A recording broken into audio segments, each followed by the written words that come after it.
this movie, for the man and the woman, because they're both obsessives from structurally speaking, the object of desire for the man is the woman, and the object cause is the husband.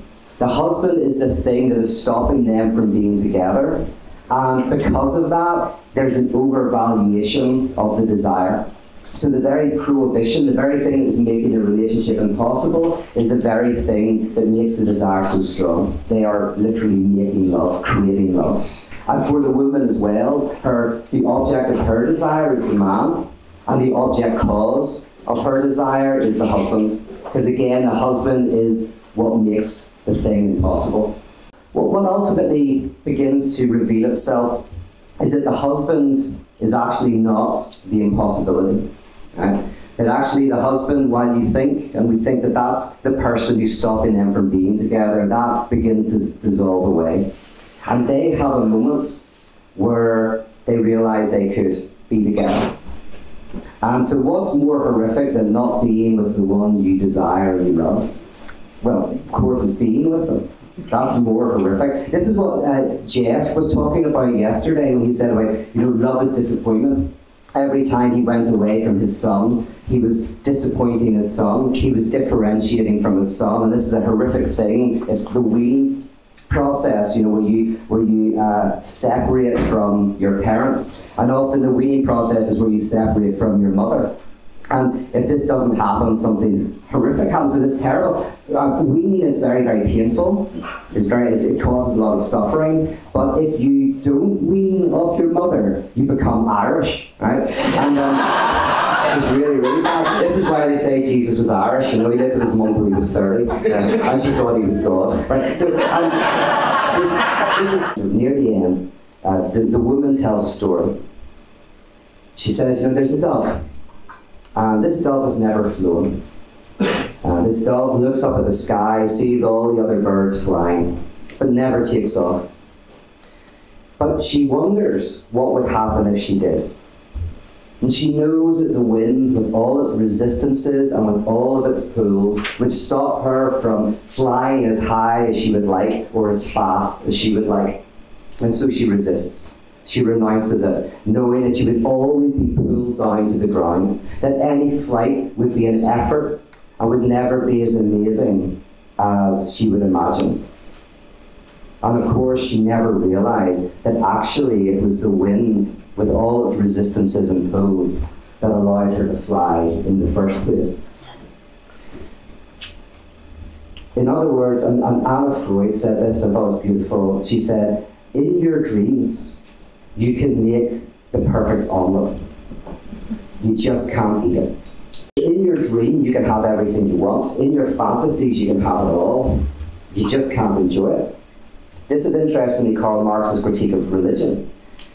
He's actually very sympathetic to religion. In Hegel, the introduction to Hegel's, the critique of Hegel's philosophy of right, he says, religion is the opiate of the people. Right? It's a drug. But that's what people took to get rid of pain. He goes on to say it's the heart of a heartless nation. Religion is the soul of a soulless condition. It touches on real suffering. So this is quite nice. It's kind of like religion actually is the heart of a heartless nation. It's the soul of a soulless condition. It's a painkiller that people take because they are in real suffering. But then he says, it's the imaginary flowers on the chains of our oppression. We must get rid of the imaginary flowers, not so that we see the chains of despair, but so that we can break the chains and pick living flowers. Now, living flowers are never going to be as nice as imaginary flowers, with one difference. You can smell real flowers. You can hold real flowers. And you see this, of course, with interventions. If you've got a friend who's in drugs or alcohol and you do an intervention, you don't just get around that person and tell them that they need to stop drinking because you don't like them, because you know it's going to make them suffer, right? Because it is going to make them suffer. That's horrific. Gathering around someone and telling them that.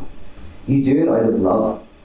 You say that, you know what, the alcohol is covering over real pain. It's helping you deal with real pain. But you have got to stop drinking so that you see the problem that that's covering over. Job that you hate, a relationship that's not working, an environment that's oppressive to you. You have to look at that trauma from your past. Get rid of the alcohol so that you can see the chains, not so that you despair, but so that you can break them and then pick living flowers. Now, Making Love, the movie, is an Oedipal story. Basically what it is, it's just an Oedipal story. Again, Jeff touched on the Oedipus complex. Basically, there's a guy who wants to sleep with his mum. Doesn't know it's his mum, but it's his mum. And the father's in the way. Symbolically, the father's in the way. So he kills the father so that he can sleep with his mother. He thinks this is going to be wonderful, but it's a curse. It's a disaster. He's cursed. Right? Now, why is that story so central to kind of 20th century psychoanalysis? It's partly, one of the ways to think about it is the mother is the symbol of returning to oceanic oneness. The mother is the symbol of returning to some place where you don't feel a lack in your being, where you feel oneness with everything. Because in a sense, there is in our prehistory, before we can speak, before there is an I, a subject, there is this infant. There is a body of experiences, but there's no separation. You don't talk about the mother separate from the child, and the child separate from the mother. There's like a oneness. And when we come into subjectivity, become a self, we feel we've lost something. I've talked about this a lot in other places, so I won't dwell on it too much, but this idea that, oh, I'm a subject, I'm individual, I'm apart from my mother or father, just like Jeff's kid experienced the distance. Something is lost. It's a disappointment. And there's often something in us that wants to get back to that. The father, symbolically in the story, is the prohibition, what's called the incest taboo in psychoanalysis. It's the kind of the thing that stops you from getting the oceanic oneness, the thing that gets in the way and says you can't have everything you want. Generally we think, if we could get rid of the prohibition and get that oceanic experience of oneness again, everything would be wonderful. And if we do that, we break the prohibition, we get the thing that will make us whole and complete, symbolized by the mother. We're not blessed, it's a curse. That's why Oscar Wilde said there's only one thing worse than not getting what you want, and it's getting what you want. We talked about this yesterday. That if you actually get what you want, which means you get the object of your desire, you lose the object cause of your desire. And that's melancholy. Example, I use a friend who she is always looking at houses, and she wants a house, so she's always looking at magazines and the internet, houses, it's crazy, right? Now, the object of desire is a house, but actually the object cause of desire is the looking for houses. That's what she loves doing. So if she buys a house, she gets the object of her desire, but she loses the object cause of her desire. So one of the things she does is she acknowledges actually the obstacle to my desire is what I desire. So she looks at houses and enjoys that. But often what we think the obstacle is a problem. With the man and the woman in the movie Making Love, they think the husband is the problem, but the husband is the one who is making love. He's creating the love and the obsession and the desire between them. So when I talked about my friends Jack and Jill and Snow White yesterday, where I said Jill's desire for Jack disappeared. They're married for 10 years. She doesn't really desire sexually. Jack desires Snow White, so he has an affair.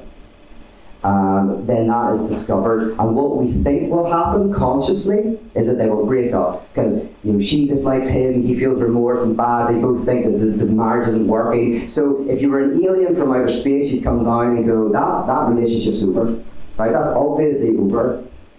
But no, instead, their desire for each other is inflamed. Suddenly Jack no longer fancies Snow White, and Jill starts really fancying Jack. And suddenly they're booking days away, they're having sex again, everything's like really, intense. And then they do it again. And it's a repetition, they've done it 3 times, right? Probably 4th and a 5th in the future. What is it that makes us commit ourselves to political, religious, and ideological economic structures that are oppressive to us, when they are oppressive to us, when they don't work, right? What makes us commit to things that don't work? And Todd McGowan, in his book Wanting What We Don't Have, and his other book Capitalism and Desire, says that's exactly the reason why we commit to them, because they don't work. Because we give ourselves to something that promises wholeness and completeness. You will fly as high as you want. You will fly as fast as you want. If only you say this prayer, if only you have enough money, if only you look the right way, whatever sacred object that says you can have it all. We give ourselves to that, and then it fails. And then we do it again, and we do it again, and that is repetition. Continue to be within structures often that are damaging to us. So the very failure of a system to give us what we want is satisfaction, wholeness, and completeness. The very failure to get that, what we get, Todd McGowan says, is what we need. And what we need is lack itself. What we need is lack, because lack breeds desire. When we don't get what we want, it breeds this gap in our being, breeds a desire to have it. What we really need is desire itself and yearning. But it gives us yearning and desire in a way that is painful to us. In a way that is painful to us. So we give ourselves over to a system where we think if we're rich and we're able to get the car and we're able to retire and have everything we want, then we'll be happy. We never really get it. And so we remain entrapped by it. And actually, if you do get it, you realize it doesn't work. So the very success, if you're successful in it, you realize the failure of the system. But by not succeeding, the system continues to perpetuate itself. It's all very dialectic and very twisty and turny. But the reason why I'm interested in this is because I think Adam and Eve is an Oedipal story. It's a Jewish Oedipal story, right? I think it's the key. This is why I'm interested in Judaism and Christianity, because it starts off with an Oedipal dilemma. You've got Adam and Eve walking around the garden. Then there is a prohibition. Don't eat of that tree. Don't eat the fruit of that tree, right? And so there's this object, prohibition, and Adam and Eve, and they're like, well, what will happen if I eat that fruit? The very prohibition is what makes what's prohibited magical. Because the whole question is, why is this piece of fruit magical on this tree? That before the prohibition, they could walk around the whole place, do anything they want, naming animals, eating anything. Everything's great. And then a prohibition comes in, and suddenly there's one tree they're not allowed to eat, and it's like, oh, I've got to eat that tree. Because if anyone's got kids, as soon as you prohibit something, it's like, whoa, what's that?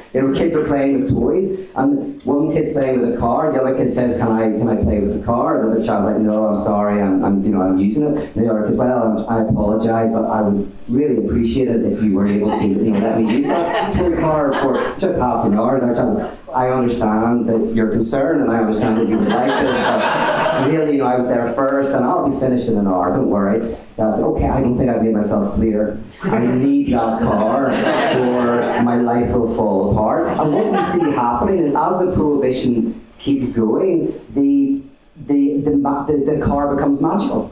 It's no longer just something to play with. It's now like, I need that, I need that, I need that.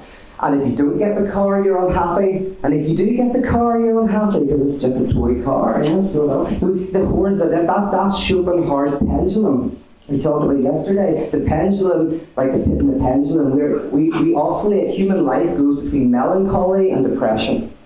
Melancholy, where you get what you want, and you don't want it anymore. Depression, you don't get what you want, but you still want it.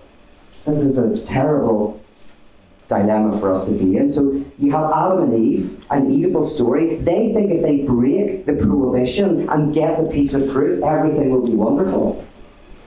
But it's not. It's a curse. It's a disaster. The very pursuit of wholeness and oneness, the very thing that they think will make them whole and complete, is actually the disaster. Now, here's another interesting connection. I don't do this in my books, so this will hopefully be new to most of you. In psychoanalysis, there is a thing, obviously called the superego.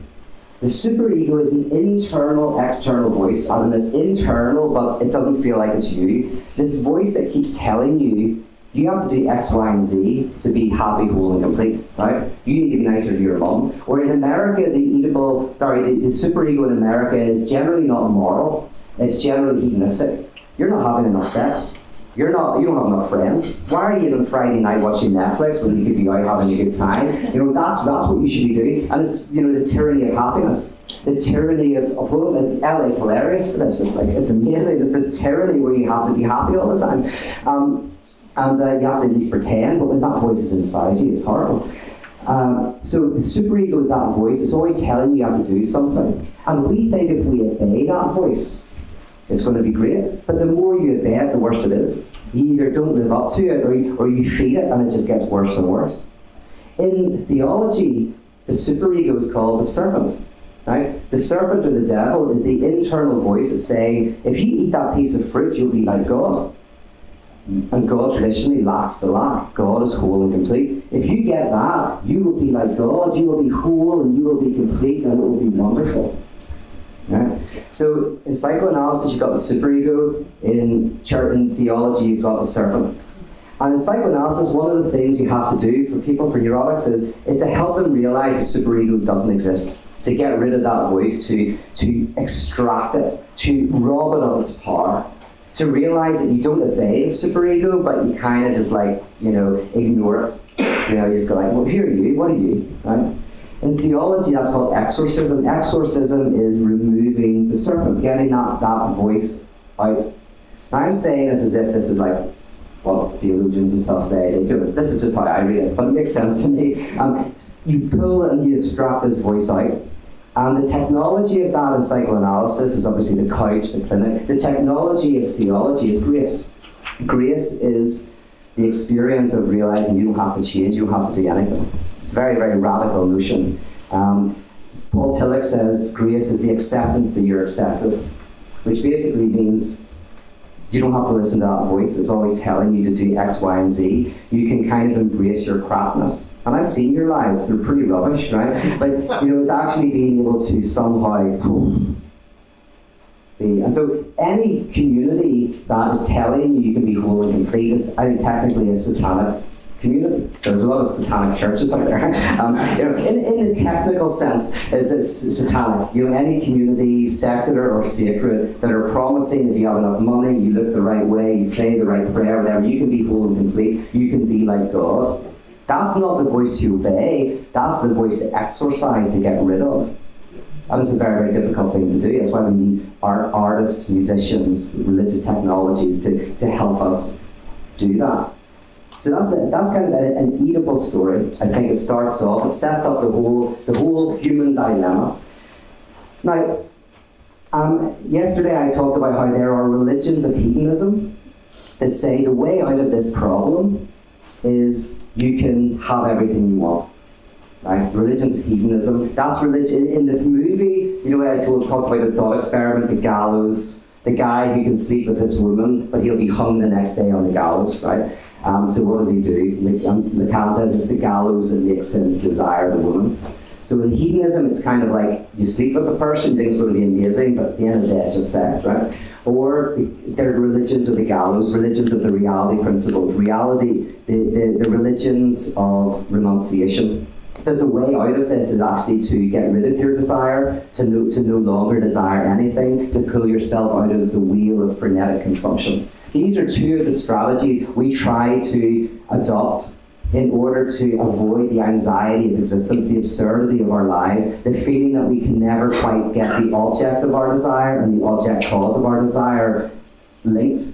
Because structurally they don't link. That's the absurd cross I gave you, that these two things can never fully intertwine. You see this all the time. Window shopping is a good example of the object cause of desire. You window shop, but you don't buy the stuff. So you're always putting off the purchase of the item. So you get pleasure from, that's the problem, I can't afford that, but you get pleasure from going around and looking in the windows.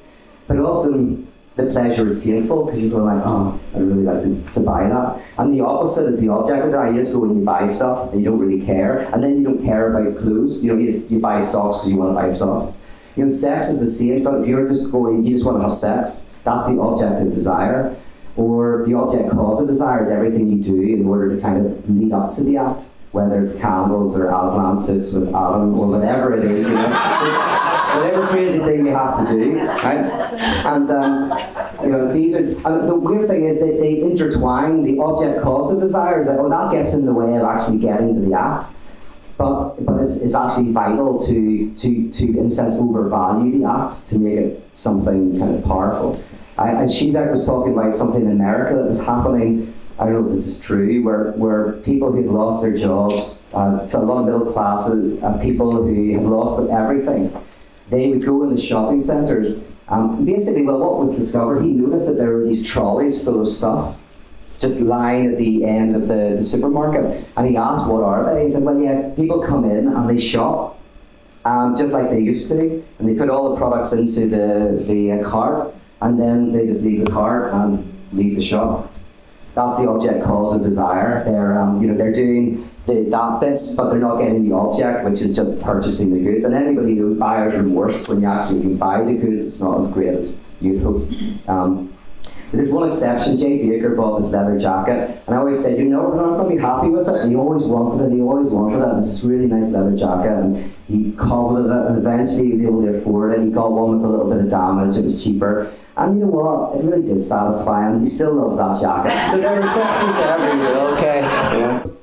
Here's the thing about that, the Oedipal complex, and it tells us the bad news of the New Age wisdom. You can have whatever you want, which is, yeah, go for it, but realize it's crap, right? The other thing, by the way, we live, because here's the reason, when I was talking about separating from the primary caregiver, very quickly, that you have not separated from anybody. You are the separation itself, right? To be a subject, to be a self, is to experience yourself as separate from other things, to be a subject, to be an ego. So you were not together with something. In the sense of separation itself, you were born, right? And it's a weird kind of thing to get your head around, but you are the lack. You did not lose anything. You are the loss of self. You're the lost self. Lacan says it like this. He says, the infant is like a person who's walking down a dark alleyway. And by the way, if you know the story about philosophy, is what happens if a group of continental philosophers corner you in a dark alleyway?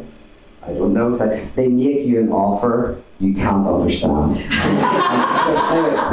Lacan says you're walking down a dark alleyway, and somebody comes out and they say, your money or your life, right? Now you've got two choices.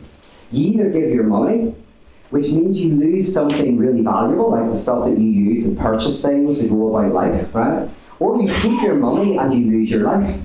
So really there's no choice at all. Your money or your life, you give your money. But Lacan says this is analogous to the infant. The infant has a choice. Your pleasure or your life. The infant either gives up what's called the jouissance, the excessive kind of oneness with the universe, right? Gives that up, something valuable that you'll always feel you lost. But if you keep it, you lose your subjectivity. And that's what psychosis is. It's that psychotic breaks are when you feel you're taken over by voices, by ideas. There's no longer any you. You feel like you're just an avatar of some other, right? Psychotic break. So interestingly, that's the choice we have to some extent. We have to give up something valuable, or in a sense, we always have trouble with our subjectivity. So that's what original loss means. That's for me what the theological term original loss, original separation, or original sin means. Nothing to do with morality, nothing to do with going out with girls who chew gum, or I don't know, anything like that. It's just an ontological thing. It describes that there is a fundamental lack at the core of human being. You have this in existentialism, you have this in psychoanalysis. There's no heebie-jeebies. It's a very grounded notion. There is an original sense of lack that we have as human beings. The second type of lack that we have at that time is, and this is interesting, it's called the mirror phase. It's where you become, get a notion of who you are, where technically you project yourself out Because you're feeling crap, you can't walk and you're weak and you're rubbish. You can see kids that are like, they're rubbish, they don't know what to do. They're going to die in weeks or months. I don't know, like, they don't even talk till they're like, 6 months old or something. I don't know. So you're rubbish and you're falling around. And what you do is your parents will say things like, you're strong and you're beautiful. And they'll hold you up to a mirror and they'll say, look, that's you, you're beautiful, look how strong you are, look how great you are. If you've noticed, some people will pick up their dogs and make them look in the mirror. That's you, that's you, that's you. The dog doesn't care. It's a very natural thing for humans to do, right? Why do we do this? Well, the theory, one of the theories behind it is that in order to get a sense of self, you first project out ideals onto someone else. Now, it doesn't have to be a mirror, it could be your brother. Say I'm out and you're going, look how great your brother is. Your brother's so strong and you're just like your brother. You can be like him when you grow up. So I'm putting out all of my chaos and craziness onto my brother. And by the way, if you don't go to the next step, as you grow up, you'll tend to do that as an adult. You'll tend to idolize other people and impoverish yourself. You'll idolize stars and all that, and you might hate them for it, you might love them for it, but you always impoverish yourself by projecting your ideals onto another. So the second role of the parent in this theory is not only do they say, look at your brother's strong and great and wonderful. The second part is they couple that with you. They say, you're like that, right? See that figure in the mirror, that's you. So then you bring that idealized image back into yourself. You identify with it. But it means that you live in the space between who you'd like to be, your idealized image, and who you are with all the chaos and craziness of your life. Right? So not only do we live between what we have and what we'd like to have, what we have, which is a poverty, we don't quite ever get what we want, and what we'd like to have, which is oceanic oneness and wholeness. We live between who we are and who we'd like to be. We are that space. And again, you have ideologies that promise you can be who you want to be. You can be everything you want to be. And you have ideologies that say, give that up, the self is completely false, etc. But in this theory, the theory is you are this space. You are living in this absurd craziness. What do we do with that? Now, I then went on, obviously, and talked about how do we actually enjoy our anxiety. Anxiety is the name for fear of nothingness, which is lack. So this experience of not being one thing or the other, living with this original gap, the absurdity of life. How do we turn that into something good? And this is where C.S. Lewis, I think, has something really interesting to say. C.S. Lewis, and by the way, I'm going to be doing a retreat right here in this place, because I know it's all but this is where C.S. Lewis had his belated honeymoon with Joy. He would come here and entertain friends. The little cottage there is where he stayed, and it's kind of like this. And in fact, supposedly this forest is one of the inspirations for the Narnia landscape. I haven't quite been able to verify that, but I have been told that in numerous sources. I know Ross Trevor definitely was, but this was also an area that C.S. Lewis spent a lot of time. And I've been reading him because he's a difficult character. He's brilliant, so intelligent, so astute, such a fantastic writer, captured the spirit of a generation, and it sparked movies, millions of people still love it. Who else could you do a retreat and people will travel halfway around the world to see? I mean, it would have to be Jesus Christ, I'd have to bring him back, I kind of think, there probably are some people, but C.S. Lewis has this power, and I'm interested in looking at that. Before I look at what C.S. Lewis thinks, I'm interested in his spirit. I'm interested in how he wrote in multiple genres and how he enjoyed debates and discussions, and how, in the midst of, to be honest, being a rather seemingly kind of boring, uninterested in anything but sitting reading a book in in Oxford, how he could have become this beloved individual for, of course, his children's fiction, but also for his radio casts and for his non-fiction. So I want to explore that, because I want us to be able to emulate that. Some of us, if we want to be public intellectuals, how do we emulate what C.S. Lewis did? But in reading him, I've also, I see some brilliant stuff. Like, brilliant work, and I want to explore that in depth. But one of the things that I discovered recently, just last week, I read Surprised by Joy. Now, Surprised by Joy, I never read because I'm just not that interested in autobiography. It's not my genre. But I wanted to understand his notion of joy. So I read it. And it's fascinating because the book, tells his story, and a lot of it's set in Belfast. Actually, his first experience of joy happened in East Belfast. We were going to go to C.S. Lewis's house, but Alan said, no way. They weren't appreciative of the C.S. Lewis square, so they're not going to see the house. So we didn't see that. To be honest, you just see a hedge, it's kind of behind the house. But for him, joy is different from pleasure and happiness. So he makes that first distinction very early on. And happiness, if he's Aristotelian, happiness is that wonder you get from living a good life. I mean, for Aristotle, you don't know if you're happy. Like, we know if we're happy or we're not. We think of happiness now. For Aristotle, no, you don't know if you're happy until the end, till the autumn of your life.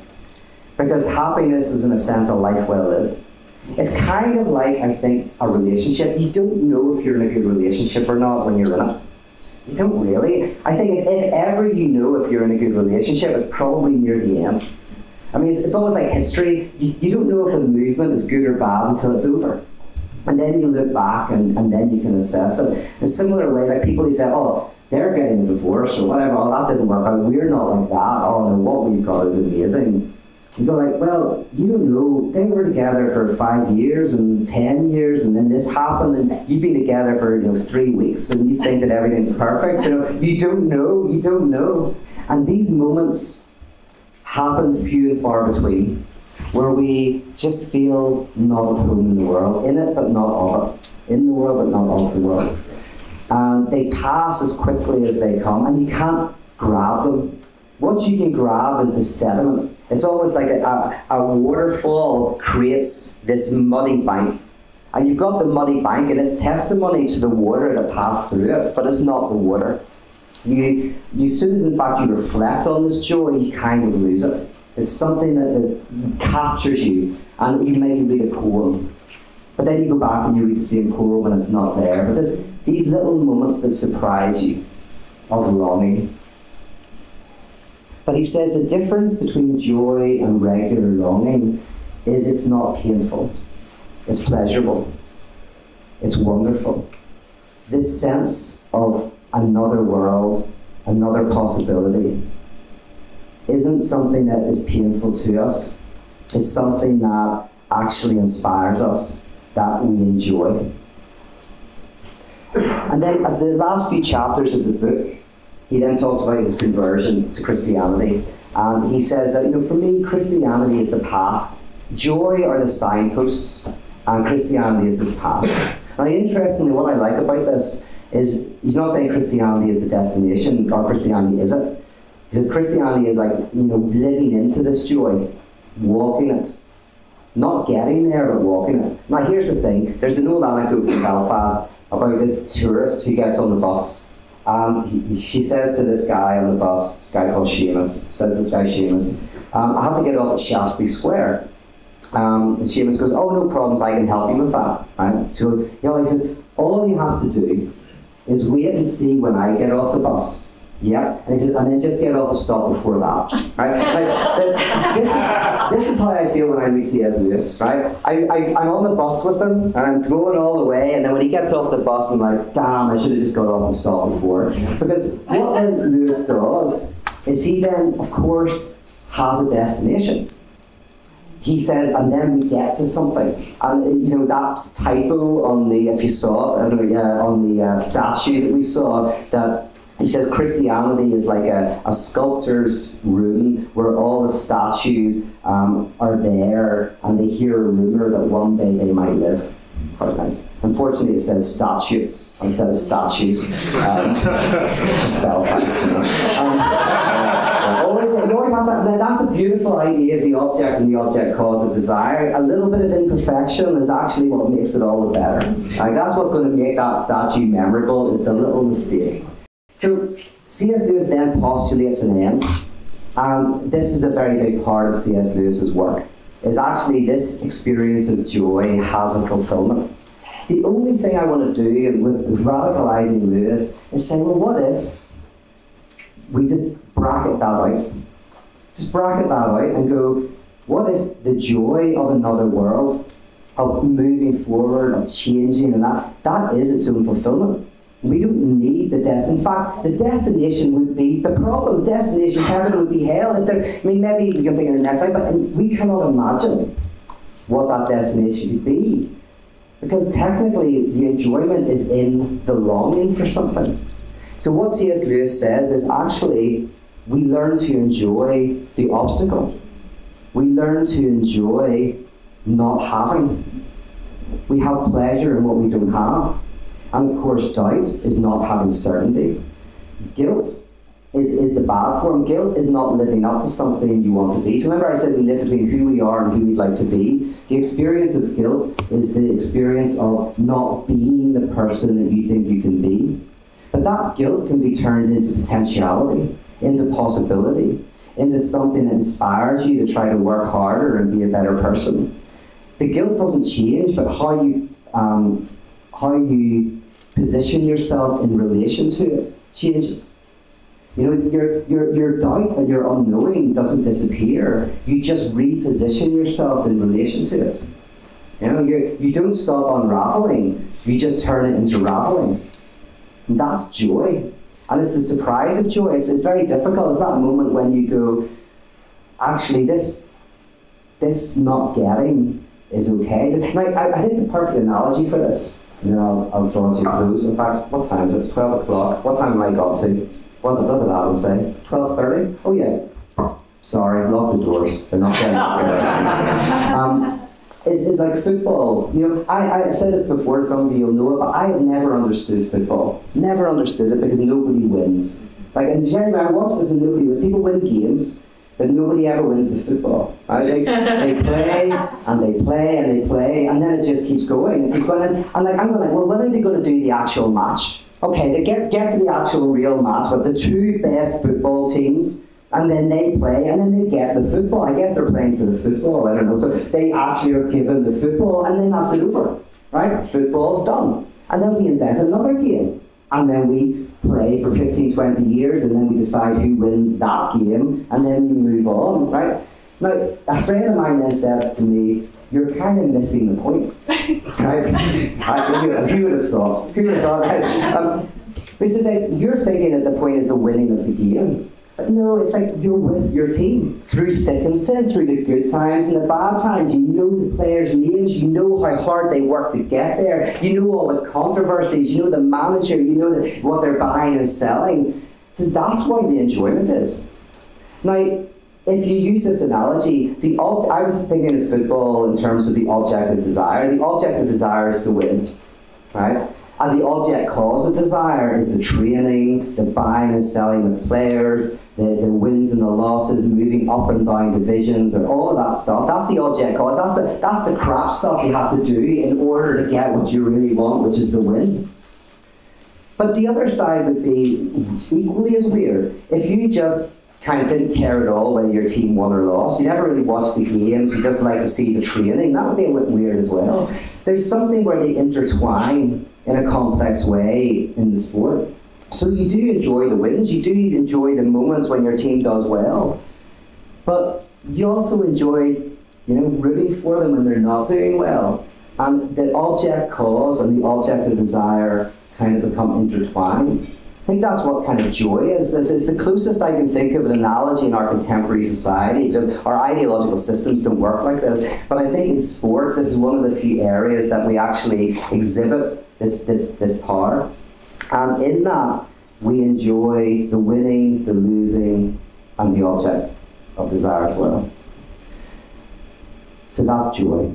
All I want to do is cut the head off Lewis, it's a very violent thing, in terms of the end point, and go, this is what Derrida calls the messianic, and say, you know what, we're always called to a different world, to a different possibility, to new and better forms of friendship and community, to new and better forms of democracy, to rethinking freedom, to rethinking liberation in every moment. and we don't ever get there. This is why we can affirm every moment in the Christian church, every major moment, right? Every denomination is in a sense right. Because every denomination, when you go back to its very beginning, was reacting against something that was oppressive and ossifying and problematic, that today we don't even understand, right? We've moved to something completely different. But at the time, they had to react and respond to something that had become problematic and difficult. And now then we critique them, but somebody in the future will critique us. The truth is in the perpetual movement, that there is something better. That's what the rebel is.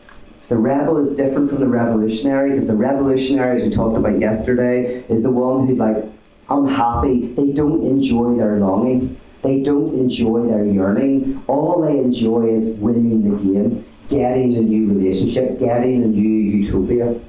Right? But the rebel is the one who says, no, no, no, there's enjoyment in the very act itself, in the very moving forth. So in the film Making Love, the multi-million-dollar Hollywood blockbuster, Making Love, what was I going to say about that? Yeah, I don't think it's going to happen. I mean, I don't know if theological erotic thrillers is the biggest genre. You know, I don't know if is that anyone's favourite genre, the erotic theological thriller? Because you know, I think we're gonna. I can at least safely say this. I think we will be #1 in that genre, whatever happens. So you know, forget The Shack. Forget God's Not Dead 1 and God's Not Dead 2. You want a little bit of a theological, kinky sex thriller, then you're in the right spot, right? The whole dilemma is that they realize that they want the impossibility. As soon as the impossibility is removed, they've got something much more frightening ahead. What's that? What's more frightening that they can never be together? It's a normal relationship. It's terrifying. Like, you know, great having a fantasy. The perfect relationship, the perfect omelette, that's going to be so much better than a real relationship. The fantasy of how high you can fly, how fast you can fly, it's going to be so much better than the reality of flapping your wings and going up and down and not being able to go fast enough. And that's what they're really afraid of. They realize that actually they're not ready to give up the fantasy and enter into reality, to make the compromise of life, because it's terrifying to them. And yet, I think that's the challenge we all have, is actually how do we enter into the mundane? How do we embrace the crap? Making sandwiches and not being in a job that overly we like, and a relationship that needs a lot of work, and yet not settling for it. Working to make it better. Having a fantasy of something, but also saying, but that fantasy is just what drives us forward, and we're enjoying the journey itself. We often try to protect ourselves from that, and we have institutions that protect us from that. What would it look like, and this is what we look at tomorrow, what would it look like to have a community where we practice a type of life in which we can embrace the difficult and the painful? And Freud was once asked, what is the goal of psychoanalysis? He said, well, it's to take misery and make it into everyday unhappiness. I'm like, what? You know, that's not going to sell, like, that's not going to get me my private jet. Okay, everybody, come to the front and you will have everyday unhappiness. Give me your wallets. Do I see a hand in the air? As I said, the good news of Christianity is not you can be whole and complete and it's wonderful. The good news is it's crap and you don't have the answers. Come to the front if you want to not have the answers and embrace the mundaneness of life and the crapness of life and ultimately die unfulfilled. Come to the front now. Come on. Just as I am, Trevor. Just as I am. Play it again. Yes. I once could see, but now I'm blind. Come to the front. Come to the front. Difficult. But that's good news. And I remember I was in misery once. I was in misery for a while. I remember the point when that misery became everyday unhappiness, because I couldn't have everyday unhappiness. I didn't care about anything. I was just miserable. And I remember the moment I was worried about like paying my rent. and I was worried about like not seeing someone I wanted to kind of meet. And I was like, oh, this is great. This is everyday unhappiness. This is wonderful. And I was like having to stop myself smiling because I was so happy that I was having everyday unhappiness. It was like wonderful. I was like, because misery is just so all-encompassing and it destroys you. And everyday unhappiness, I still love it. I love it whenever I worry about stuff that's just like normal. That's a big deal for me. So the enjoyment of everyday unhappiness. How do we find a community? And everyday unhappiness is in a sense the longing and the desire for something better and something good. But it's turning it into joy, into something that is actually weirdly pleasurable. That is church at its best. I do talks like this, by the way, to groups, some more and more who have never been to church, never involved. And some people come up to me and go, I never knew church was like that. I'm going to have to start going. And I'm like, well, no, when I say that's church, I'm not saying like that's what's going to be happening down the road. That's kind of like more like what we're trying to create. And that's what we're trying to create. And this, what you're part of, is not just a festival. It's not just 4 days of us hanging out together. I love showing people Belfast. I do. I love my home. I love the fact that this is selfish. You make me have a good time. This is great. And I actually get paid for this. Look at that. It's crazy. I don't believe it. I love this. This is like the highlight of my year. I love coming home for a month and just preparing for this and doing it. But that's not why I do it. I do it because I believe in this project so much I'll live and die for it. That we need to try to help create these types of communities where we can live into this, liturgical technologies that help us to embrace that everyday unhappiness, to turn longing into joy, to free us from oppressive structures, ideologically, relationally, politically, economically, where we model out in a microcosm, micro-societies of resistance to this type of oppressive structure by freeing ourselves from the tyranny of wholeness, by freeing ourselves from the tyranny of happiness, by freeing ourselves from the tyranny of the devil through grace. Okay, any questions, thoughts, comments? You spoke in the end about longing. How do you compare that with the concept of hope? Or you don't bring that close to the concept of hope? I did. Interesting. So I've written a book of fairy tales, and I was actually hoping it was ready for this. I think early in the Facebook page I said it would be ready, but again, the obstacle will make you really want it, because it's not ready. I'm sorry. But one of the fairy tales I explore hope. Just very quickly.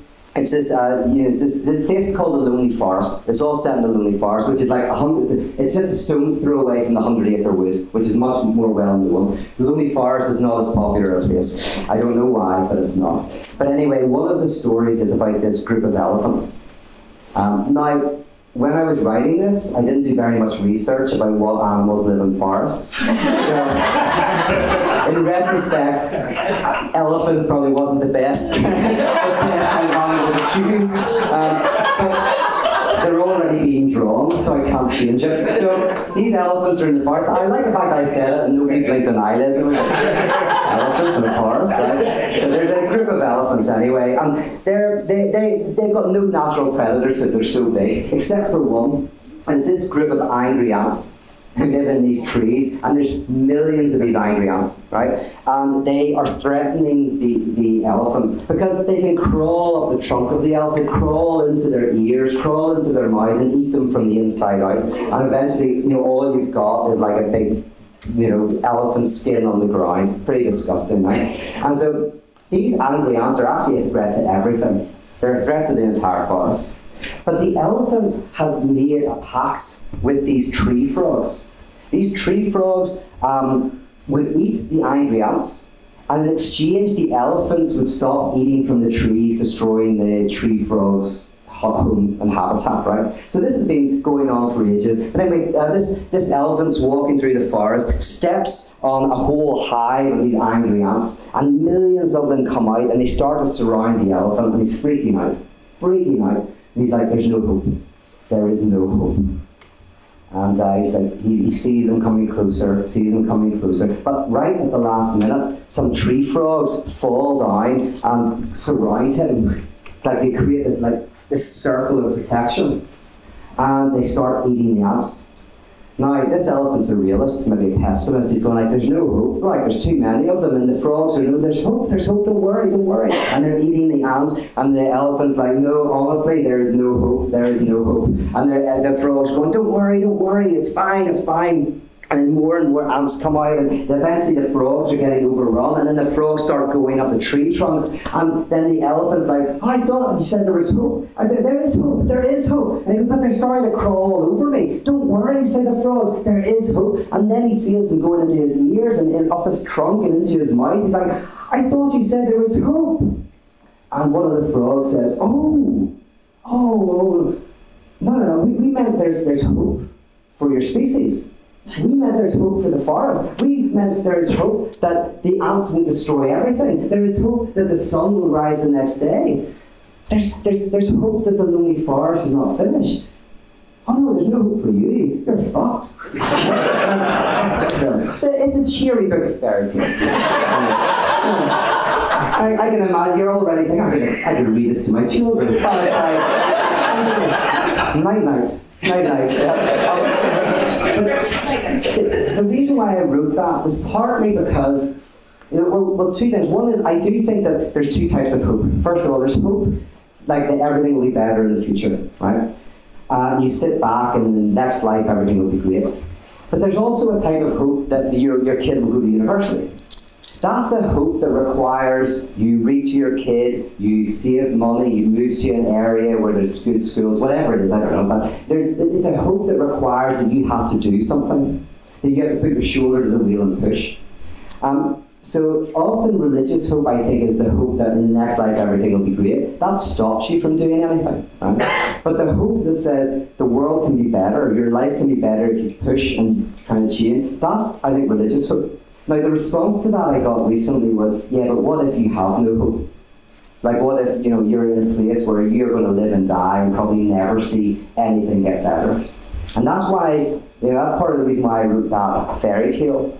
Because I think the ultimate type of hope is when we get away from the hope just for me, for the hope for our children, for our communities, for our families, for the unborn generation. Somehow we begin to get beyond our subjectivity, and hope becomes something wider, and hope for life itself. Like if you see True Detective, the first season, at the end where he looks up, it's all pitch black, but there's little stars of light, and one of them says, look, the darkness is winning. And he says, well, it all began in darkness. Now there's a bit of light, the light's doing all right. And and I knew someone who was dying of cancer, terminally ill, and they had no hope. But they did, because they had hope for the people that they were leaving behind. So that's what I mean by longing and hope, is that's, I think, the religious type of hope that I want to cultivate in these communities. If that makes sense. Any thoughts? Questions? Can you return to that notion of separation again?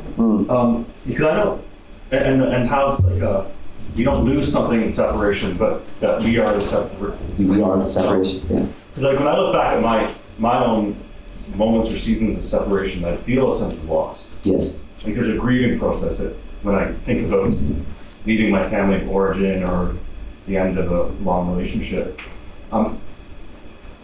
I feel like I've lost something. Yes. And yet, but you're suggesting that we are the actual loss. Yeah. Like there's two types of loss. There's the losses that we have, and there's the loss that we are. So there are losses in life, and there is the loss that is life itself. And actually, and you only get to the second usually through the first. It's when we lose things in our lives, like real things, real relationships, real kind of parts of our lives that are important to us, separation from our parents. Well, when we lose things, that's often why people go to therapy, to work through that, because they're so damaged by that. And then interestingly, in psychoanalysis, part of it is dealing with that concrete loss, what's called an ontic loss, a concrete loss.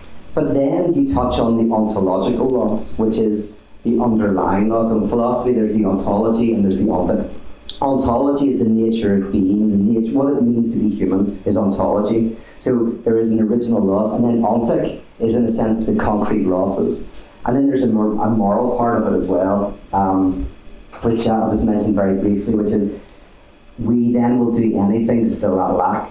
including hurting ourselves, people we love. We blame people for having the thing that we want that will make us so, like with the kid with the toy, where they might hurt the other child to get the car because they think the car will make them, in a sense, cool. It's going to satisfy them. So that's the moral dilemma. That's what I think sin is in its moral aspect.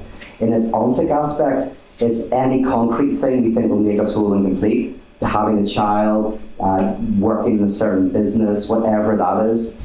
But then we get to the very core. Here's where you're not going to like what I say. I'm always trying to win people over. I want to win people over because I'm so insecure. I want lots of people thinking like I do. It makes me feel better about myself. But this is where, and people come to me because some people like this narrative. I think a lot of people do for a reason. Is because who hasn't experienced loss and brokenness? And so talking about it is sometimes a breath of fresh air when you're in a structure that seems to deny it or seems to always try to get you to move on from it. But the difference is with progressive, say, Christianity. I love progressive Christianity. I've got a lot of progressive friends. But in progressive Christianity, there is this idea, and I know, and as soon as I say this, you're all going, oh yeah, I'm not you, I'm them, right? I know you're not going to do that, it annoys me. Don't do that. At least pretend that you're more convinced by me than the alternative, right? In certain forms of progressive and liberal theology, there is this idea of an underlying wholeness and harmony and oneness, right? It's still there. And in fact, Calvinism and conservative Christianity for me is not sinful. Original sin, people say, original sin is too dark and too bad. I had this in the Netherlands recently. It was this great academic we were debating, but he was saying, you're this original sin, you just go too far with it. And you sound like a Calvinist. Right? But Calvin didn't go far enough. The church doesn't go far enough because original sin never means original sin. It means original blessing and then sin. Right? That actually there was a wholeness and completeness, then there was a fall, and then there'll be redemption. And both conservatives and liberals, I think, have that narrative. There is a wholeness and completeness, an underlying unity, oneness with the ground of being, whatever way you want to say it. Then there is kind of a separation, a fall of some kind, and then there is a return. So that radical theology takes something different. Radical theology says, no, it starts with the fall. The fall is the fall into existence. Then we fantasize a previous state of wholeness and completeness, which then captures and enslaves us to a radical pursuit, a drive for that. So in radical theology, there is no move. There is no... So the difference is, and this is where the theology differs, if you think that you have lost something by coming into the world, you're going to be drawn more to progressive and liberal theology in the sense of, I think that's a core tenet. But if you think you're the loss itself, you're going to be more drawn into radical theology. And how does this pan out? Because it's all very abstract. Well, how does it pan out? Well, it pans out that radical theology says you have to come to terms with the chaos of being. The peace is there is no peace. There is this chaos of existence. But by embracing it, you rob it of its sting. You rob death of its sting. You don't get rid of death, you rob it of its sting. Death meaning nothingness, the lack. And that's the answer. The other alternative is, no, you can get rid of it. And this is actually the documentary, Bart and Tony. I mean, this is one of the ways you can frame that conversation. Bart is saying, you rob death of its sting, as in you can enjoy life. I want to live life while I live. The question is life possible before we die? And Tony is saying, well, I think that takes something away.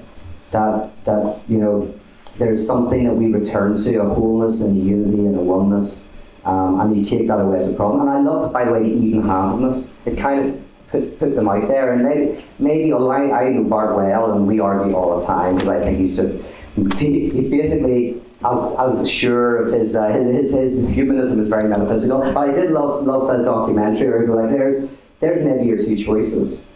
There's more choices, but one is there is a return to wholeness and harmony and oneness, and the other is, well, just there's the chaos of life itself and we embrace it. But what I mean, which comes back to your answer, is why I say that I'm right and they're all wrong, and you, because you're all like, I think I'm more progressive and radical, right?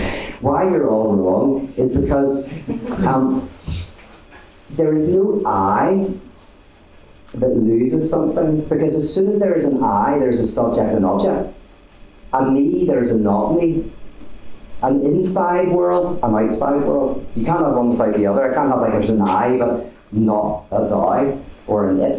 You can't have an inner world without there being an outer world. These two are intertwined. So the very formation of your subjectivity, which is your selfhood and your innerness, is simultaneously the formation of an outer world, of an other.